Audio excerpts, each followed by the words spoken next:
അമേരിക്കയും ഇറാനും തമ്മിൽ യുദ്ധം നടക്കുന്ന പശ്ചാത്തലത്തിൽ American state secretary Marco Rubio 4 ദിവസത്തെ ഔദ്യോഗിക സന്ദർശനത്തിനായി ഇന്ത്യയിലേക്ക് എത്തിയിരിക്കുകയാണ്.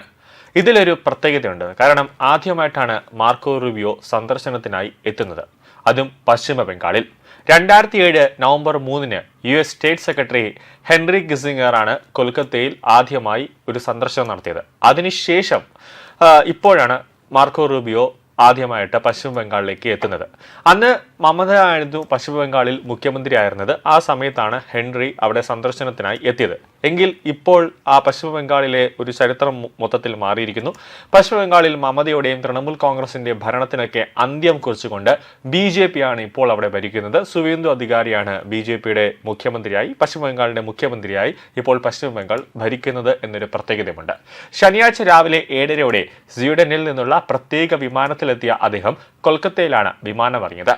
US വിദേശകാര്യ സെക്രട്ടറിയായി ചുമതലയേറ്റ ശേഷമുള്ള മാർക്കോ റൂബിയോയുടെ ആദ്യ ഇന്ത്യൻ സന്ദർശനമാണിത്.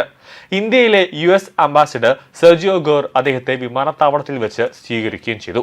കൊൽക്കത്തയിലെ ഹിസ്വ സന്ദർശനത്തിന് ശേഷം ഉച്ചയോടെ റൂബിയോ ഡൽഹിയിലേക്ക് എത്തുമെന്നാണ് ലഭിക്കുന്ന വിവരം. ഉച്ചയ്ക്ക് ശേഷം 2 മണിയോടെ അദ്ദേഹം പ്രധാനമന്ത്രി നരേന്ദ്രമോദിയുമായി ഒരു കൂടിക്കാഴ്ച നടത്തും. US വിദേശകാര്യ സെക്രട്ടറി 14 വർഷത്തിന് ശേഷമാണ് കൊൽക്കത്ത നഗരം സന്ദർശിക്കുന്നത്. ഇതിനു മുമ്പ് 2012 ഹെൻറി ക്ലിന്റൺ കൊൽക്കത്തയിലേക്ക് എത്തിയത്. അതായത് 2007 ഹെൻറി കിസിംഗർ എത്തി. അതിനുശേഷം 2012 ഹെൻറി ക്ലിന്റൺ കൊൽക്കത്തയിലേക്ക് വന്നു. അതിനുശേഷമാണ് ഇപ്പോൾ 2026 മാർക്കോ റൂബിയോ വരുന്നത്. അമേരിക്കയുടെ ചരിത്രത്തിൽ ഇന്ത്യയിലെ മാത്രമല്ല ഏഷ്യയിലെ തന്നെ ആദ്യത്തെ US നയതന്ത്ര കാര്യാലയം സ്ഥാപിതമായത് കൊൽക്കത്തയിലാണ്. അതുകൊണ്ട് തന്നെ ഈ സന്ദർശനത്തിന് വലിയൊരു ചരിത്ര പ്രാധാന്യമുണ്ട്. പശ്ചിമ ബംഗാളിൽ BJP സർക്കാർ അധികാരമേറ്റതിന് തൊട്ട് പിന്നാലെയാണ് ഈ സന്ദർശനം എന്നതും ഒരു ശ്രദ്ധേയമായ കാര്യമാണ്.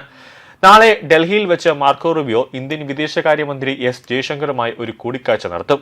മെയ് 26 ഡൽഹിയിൽ നടക്കുന്ന quad India, America, Australia, Japan വിദേശകാര്യ മന്ത്രിമാരുടെ യോഗത്തിൽ റൂബിയോ പങ്കെടുക്കും. 4 ദിവസം നീണ്ടു നിൽക്കുന്ന ഇന്ത്യ സന്ദർശനത്തിൽ ആഗ്രയും ജയ്പൂരും അടക്കമുള്ള ഇന്ത്യൻ സാംസ്കാരിക കേന്ദ്രങ്ങളും അദ്ദേഹം സന്ദർശനം നടത്തും.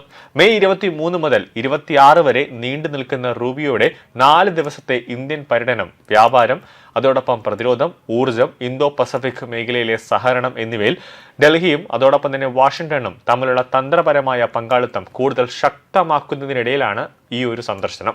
ഇതിനു പുറമെ 14 വർഷത്തെ നീണ്ട ഇടവേളയ്ക്ക് ശേഷം ഒരു US സ്റ്റേറ്റ് സെക്രട്ടറി കൊൽക്കത്ത നഗരം സന്ദർശിക്കുന്നു എന്നൊരു പ്രത്യേകതയുമുണ്ട്. ഇതിനു മുമ്പ് 2012 അന്നത്തെ US state secretary Henry Clinton കൊൽക്കത്തയിൽ ആദ്യമായി ഒരു സന്ദർശനം നടത്തിയത്. അമേരിക്കൻ നയതന്ത്രജ്ഞൻ ഇന്ന് വൈകിട്ട് ഡൽഹിയിൽ പ്രധാനമന്ത്രി നരേന്ദ്രമോദിയുമായി ഒരു ശക്തമായ ഒരു കൂടിക്കാഴ്ച നടത്തുമെന്ന് അദ്ദേഹം പറയുന്നുണ്ട്. അതിൽ ഒരു പ്രധാന വിഷയമായി അമേരിക്ക ഇറാൻ യുദ്ധങ്ങളൊക്കെ അതിലൊരു ചർച്ചയായി മാറും.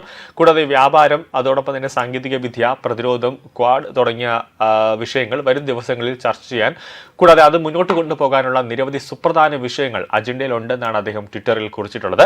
റൂബിയോയുടെ കൊൽക്കത്തയിലെ ഔദ്യോഗിക പരിപാടികൾ US സ്റ്റേറ്റ് ഡിപ്പാർട്ട്മെന്റ് ഇതുവരെ ഔദ്യോഗികമായി പുറത്തുവിട്ടിട്ടില്ല എങ്കിലും അദ്ദേഹം മദർ തെരേസ സ്ഥാപിച്ച മിഷണറീസ് ഓഫ് ചാരിറ്റീസിന്റെ ആസ്ഥാനമായ മദർ ഹൗസ് സന്ദർശിക്കുമെന്ന് US കോൺസുലേറ്റ് വൃത്തങ്ങൾ ഒരു സൂചന നൽകുന്നുണ്ട്. കൊൽക്കത്തയ്ക്കും ഡൽഹിക്കും പുറമെ ആഗ്ര, ജയ്പൂർ എന്നീ നഗരങ്ങളിലും റൂബിയോ ഈ യാത്രയിൽ സന്ദർശനം നടത്തുമെന്നാണ് ലഭിക്കുന്ന വിവരം.